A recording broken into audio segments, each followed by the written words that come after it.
बेरोजगारी दिन को दिन बढ़ी चली आउ चाकरी मिलवा बहुत कष्टकर हो पड़ा। आज दुनिया रे ऑनलाइन इनकम करवा समस्त जरूरी हो गला। 2016 मसीह से मुकेश अंबानी 1.5 लाख कोटी टंका इन्वेस्ट करते। किंतु कौन आप जानी कि एमती गोटे बिजनेस अच्छी जहाँ आपको फाइनेंशियल इंडिपेंडेंट करने सह घरे बसी निजक जड़े बॉस कि ओनर होबार चांस दे था। आज दुनिया केमिति कौ प्रकार हो जाए बिना इन्वेस्टमेंट बिजनेस करवा पॉसिबल ही नहीं, असंभव। आम यंगस्टर मान जो टाइमटा हो सबुठ गुरुत्वपूर्ण सबुठ गोल्डन टाइम जोटा कि 18 वर्ष नहीं 25 वर्ष कि 26 वर्ष जाए। यहाँ हूँ बिजनेस रूल। जदि आपको 1000 टका कमेबार अच्छे ताहले आपको लक्ष लक्ष टका इन्वेस्टमेंट करने को पड़े।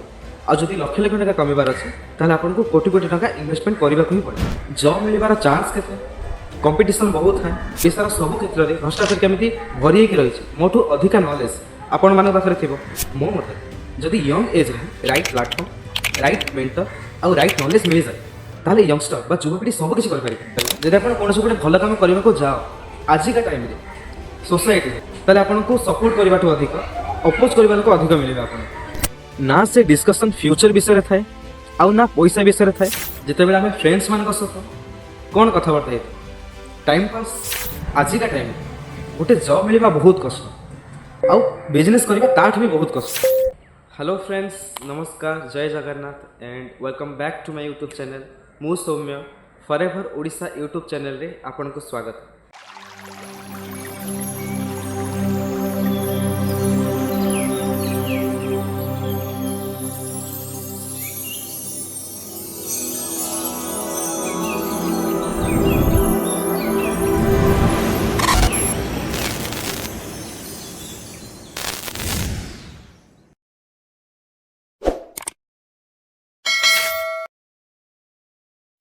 मोर लास्ट वीडियो रे आपको जन कि आज समाज में जेकोसी गोटे साधारण मनीष चाकरी को पसंद कहीं करती आउ बिजनेस को लोके ना पसंद कहीं करती। जदि आप चैनल नुआ अच्छा ताहले आपन को अनुरोध प्रथम से लास्ट वीडियो को जाए देखूँ तापर ही वीडियो को देखिए ताहले आपको बुझे सहज है। मोर ये कथार निश्चित एग्री करेंगे बा सहमत हे जे जदि आपण जीवन में बहुत सारा पैसा रोजगार करार अच्छी ताहले आपको बिजनेस फील्ड में ही पाद देवा पड़े। आपड़ एक कथा भी निश्चय शुणी जे बिजनेस फील्ड रे जदि आपको 1000 टका कमेबार अच्छी ताहले आपको लक्ष लक्ष टका इन्वेस्ट करने को पड़ो। आउ जदि लक्ष लक्ष टका कमेबार अच्छी ताहले आपको कोटी कोटी टका इन्वेस्ट करने को पड़ो। तो यार बेस्ट एग्जांपल हूँ जियो सिम। जितेबले जियो सिम स्टार्ट होता 2016 मसीह से मुकेश अंबानी 1.5 लाख कोटी टका इन्वेस्ट करते। आउ से टाइम सबुठ बड़ बड़ इन्वेस्टमेंट भितर यहाँ गोटे बड़ इन्वेस्टमेंट थिला जार रिजल्ट रे गत वर्ष माने फाइनेंशियल 2023-24 रे तांकर प्रॉफिट 20,600 कोटी अधिक थिला। ए वर्ष तो आहरी अधिक प्रॉफिट होइतिबो काहेकि ना रिचार्ज बढ़ी थिला गत वर्ष जुलाई रे। तो आपण बुझी पारुथिबे जे से पूर्वर कोटी कोटी टका इन्वेस्टमेंट करथिले सेथिपाई आज कोटी कोटी टका इनकम करूछन। तो एटा होची बिजनेस रो रूल। जदि आपको 1000 टका कमेबार अच्छी ताहले आपको लक्ष लक्ष टका इन्वेस्टमेंट करने को पड़ो। आ जदि लक्ष लक्ष टका कमेबार अच्छी ताहले आपको कोटी कोटी टका इन्वेस्टमेंट करने को ही पड़ो। तो एथिरो आमे जानिले जे छोट बड़ जेकोसी गोटे बिजनेस को करने को हेले मते प्रथमे किछि ना किछि टका इन्वेस्ट करने को ही पड़ो। बिना इन्वेस्टमेंट रे बिजनेस करवा पॉसिबल ही नहीं, असंभव। आउ अन्य पक्षरे आजिर समय रे गोटे छोट चाकरी मिलवा केते कष्टकर मोठू अधिक आपण जानिथिबे। जॉब मिलवार चांस केते, कंपटीशन बहुत है। से पॉलिटिक्स भी इनक्लूड अच्छी, करप्शन अच्छी, भ्रष्टाचार अच्छी। आजिकल सब चाकरी रे देखा मिले सबु क्षेत्र में ओडिशार सबु क्षेत्र में भ्रष्टाचार केमिति भरी रही है। मोठू अधिका नॉलेज आपण मान पाखे थी। सरकार यथासंभव चेष्टा करुछंती स्ट्रीट एक्शन नवा बट आमे केवल सरकार भरोसा रहिबा। सरकार आम बहुत निजुक्ति बाहर करेंगे यही आशा रहिबा ताहले पैसा अभाव आम घर परिस्थिति को किए बुझिबो। गोटे मिडिल क्लास लोक या रिलेट कर पारुथिबे। तो ओडिशार युवपीढ़ी गोटे कथा को बुझिबा दरकार। आम यंगस्टर मानक पई ए जो टाइमटा हो सबुठ गुरुत्वपूर्ण सबुठ गोल्डन टाइम जोटा कि 18 वर्ष नहीं कि 25 वर्ष कि 26 वर्ष जाए। कहीं यही टाइम रे आम पाखे बहुत समय थाए, आम भितर बहुत एनर्जी थाए, स्ट्रेंथ थाए जेकोसी गोटे काम करने।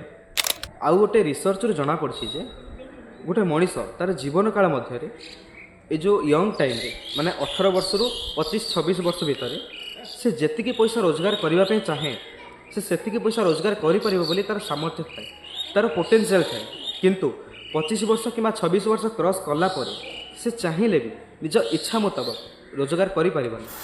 आउ गोटे इम्पोर्टाट कथा ये जे मो मत जदि यंग एज रे ही राइट प्लेटफॉर्म राइट मेंटर आउ राइट नॉलेज मिल जाए ताहले यंगस्टर बा युवपीढ़ी सब किसी करें।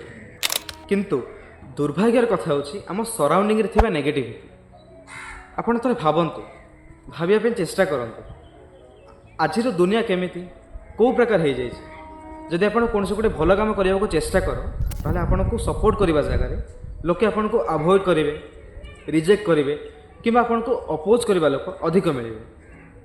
जदि मु भूल कौए ताहले आपन कमेंट बॉक्स रे निजर मतामत शेयर करेंगे। जदि आप कौन गोटे भल काम करने को जाओ आजिका टाइम रे सोसाइटी रे बाहर ताहले आपन को सपोर्ट करने अधिक अपोज करने लोक अधिक मिले। आपन सेकेंड कथा आपण सराउंडिंग रे जिते लोक अच्छा आपण साथी रे जो मैंने रोचंती आपण जहाँ भी कथा होचंती जहाँ भी विचार आपण लोक मान को शेयर करुछंती निज फैमिली मेंबर सह निजर फ्रेंड्स मान भितर से जे भी हो जो मान सह आपण कथबार्ता होचंती तो आपण मान भितर सब बेले कौन डिस्कशन होता ना से डिस्कशन फ्यूचर विषय थाए आउ ना पैसा विषय थाए आउ ना एमिति विषय डिस्कशन होता है जो थे आपण आपण जीवन में गोटे बहुत बड़ लक्ष्य को हासिल करेंगे। एमिति किसी डिस्कशन ही न था कौ विषय डिस्कशन होता है ना जब आम फैमिली सह था यही रिलेटिव घरे एया है से रिलेटिव घरे से राइट जिते बेले आम फ्रेंड्स मान सह था कौन कथबार्ता होता टाइम पास कि से झील एमतीका से पुओ एमतीका से झीर या सह रिलेसन अच्छी से पुअर या सह सेटिंग अच्छी आज कॉलेज रे एया है से तो सब बेले यह ही कथबार्ता होता राइट। मु भूल कहूँ कि ठीक कहूँ ता कमेंट माध्यम निश्चित जनातु किंतु जिते बेले आम पैसा कमाइबा विषय कथबार्ता हो कि को बिजनेस को स्टार्ट करने जिते बेले कहीं प्रपोजल दियंती तो 99% लोक जो मैंने आपण अच्छा कि आपण सराउंडिंग रे जो मैंने अच्छा से मैंने समस्ते नेगेटिव करने आगे आसवे चुगली करेंगे थटा मजा करेंगे सो यह ही होता है। सो यह हूँ आम भली मिडिल क्लास लोकंर डेली लाइफ दैनंदिन जीवन शैली। सो ओवरऑली आजिका टाइम गोटे जॉब मिलवा बहुत कष्ट आउ बिजनेस करवा ताठ भी बहुत कष्ट आउ ता सह जो नेगेटिविटी अच्छी आमर सराउंडिंग रे सो आम भितर साहस हुए कि जेकोसी गोटे नुआ किसी करने तो यही सिचुएशन रे गोटे साधारण मनीष कौन कर गोटे मिडिल क्लास पिला करिवो कौन एटा अधिकांश लोकों गोटे बिग क्वेश्चन मार्क। तो यही क्वेश्चन मार्क को दूर करने मु आपण नहीं आसी गोटे सॉल्यूशन। आज दुनिया रे ऑनलाइन इनकम करवा बहुत जरूर हो गला बेरोजगारी दिन को दिन बढ़ी चली आउ चाकरी मिलवा बहुत कष्टकर हो पड़ा। आज दुनिया रे ऑनलाइन इनकम करवा समस्त जरूर हो गला किंतु कौन आप जानते कि एमती गोटे बिजनेस अच्छी जहाँ आपन को फाइनेंशियल इंडिपेंडेंट करने सह घरे बसी निजको जड़े बॉस कि ओनर होबार चांस दे थाए। तो नेक्स्ट वीडियो में आपको एमती गोटे परफेक्ट बिजनेस विषय कहि जहाँ बेरोजगार लोकों भगवान का आशीर्वाद आपण प्रोब्लेम 100% सॉल्यूशन होचे बिजनेस। सो जदि आप बिजनेस विषय जानापी चाहते ताले चैनल सह जोड़ी रही था जदि चैनल नुआ अच्छा ताले चैनल को सब्सक्राइब कर दिंतु वीडियो को लाइक करंतु आउ शेयर कर दिंतु जो मैंने इंटरेस्ट थे ऑनलाइन इनकम करने। So stay tuned keep learning keep growing bye.